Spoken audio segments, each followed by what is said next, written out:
The Muslim conquest of the Iberian Peninsula, often referred to as the Islamic conquest of Spain, was a pivotal event that occurred in the early 8th century. This conquest laid the foundation for nearly 800 years of Muslim presence in Spain, a period known as Al-Andalus. Here's a complete story of how Spain was conquered by the Muslims. The prelude to the conquest. Before the Muslim conquest, the Iberian Peninsula, modern-day Spain and Portugal, was under the rule of the Visigoths, a Germanic tribe. In the early 8th century, the Visigothic kingdom was weakened by internal strife, and there was political instability. King Witiza had ruled the Visigoths, but his death in 710 led to a power struggle between his sons and rival factions.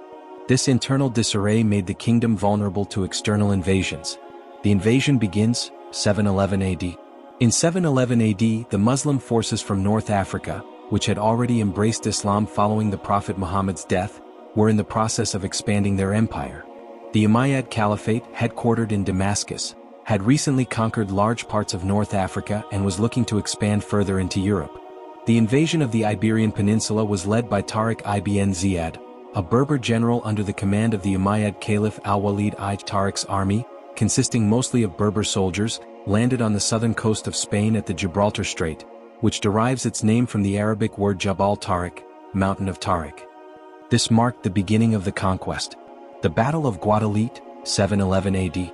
The decisive battle in the Muslim conquest was the Battle of Guadalete, also called the Battle of the River Guadalete, which took place in 711 AD. The Muslim army, despite being smaller in number, decisively defeated the Visigothic forces led by King Roderick. Roderick was killed in the battle, and his death led to the collapse of Visigothic resistance. This victory paved the way for the Muslim forces to rapidly advance into the Iberian Peninsula. Rapid Muslim expansion. After the defeat of Roderick, the Muslim forces moved quickly through the Iberian Peninsula. By 713 AD, they had conquered large swaths of the southern part of the peninsula, including Cordoba, Seville, and Toledo. The Muslim forces met little organized resistance due to the ongoing internal divisions in the Visigothic kingdom and the inability of the Christian nobles to mount a united defense. The Muslim forces were not merely conquerors. They also made alliances with local Christian and Jewish communities who were dissatisfied with Visigothic rule.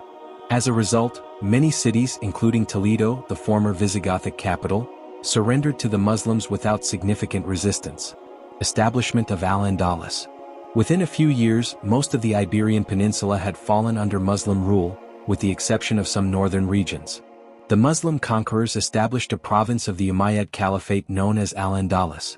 Abd al-Aziz, a son of the governor of North Africa, was appointed as the first governor of Al-Andalus. The Muslims introduced significant cultural, architectural, and intellectual changes to the region. Cities like Cordoba became major centers of learning and culture, with contributions in science, philosophy, and architecture that influenced both Europe and the Islamic world. Resistance in the north. While much of the Iberian Peninsula had fallen under Muslim control, the northern regions remained outside Muslim rule. The Cantabrian Mountains and the Pyrenees acted as natural barriers, and the local Christian kingdoms in the northern part of the peninsula began to mount resistance.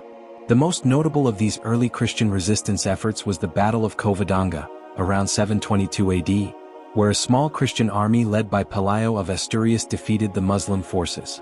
This victory is considered the beginning of the Reconquista, the centuries-long effort by Christian kingdoms to reclaim territory from Muslim rule. The fragmentation of the caliphate. Despite the success of the initial conquests, the Muslim control over the Iberian Peninsula did not remain uncontested. Over time, the Umayyad Caliphate in the Middle East began to fragment, and Al-Andalus became increasingly autonomous. By the mid-8th century, a new caliphate had been established in Cordoba, which became a major political, economic, and cultural center. However, internal divisions between various Muslim factions and the rise of competing rulers led to the weakening of the Muslim grip on the peninsula. In the 11th century, Al-Andalus fractured into several smaller Muslim-ruled kingdoms, known as taifas, each of which struggled for control and influence. This fragmentation made it easier for the Christian kingdoms in the north to launch a series of military campaigns, gradually retaking territory over several centuries. The Reconquista and the end of Muslim rule. The Reconquista began with small-scale Christian victories in the north, but by the 11th century Christian kingdoms like Castile, Aragon, and Navarre began to push southward.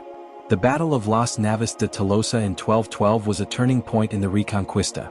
as a coalition of Christian forces decisively defeated the Muslim forces of the Almohad Caliphate. By the late 15th century, the Christian kingdoms had succeeded in reclaiming all of Spain.